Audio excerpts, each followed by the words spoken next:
So hapit na siya maluto, pero ang atong charcoal daghan pa kayo. So what's up mga ka-wonder, nanapunta diri sa tuang backyard. So maghaling ta sa tuang di wonder oling charcoal briquettes. Yung naniora na siya paghaling. Ang permiro is a cup of kanang sa mismo nga cup, kanang plastic, and then mga siya. So guys, ang mga isugba liver sa baboy o pork chop. So guys, mo ni yang baga sa tuang charcoal briquettes. Baga kayo.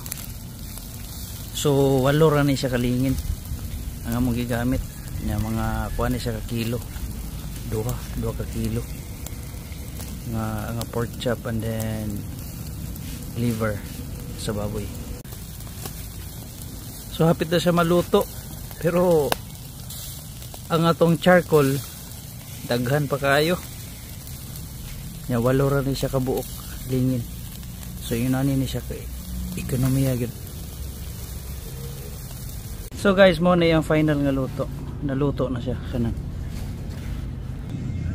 Nya guys, nahurot na siya gluto kanan ang 2 ka kilo and then 1 ka liver nga baboy.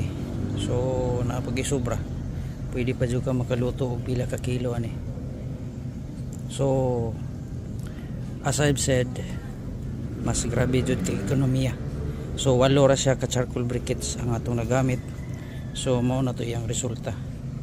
Instead nga mo gamit ka og ordinaryong uling, siguro sa 2 ka kilo ato maybe mga 2 ka pack, 3 ka pack sa ordinaryong uling.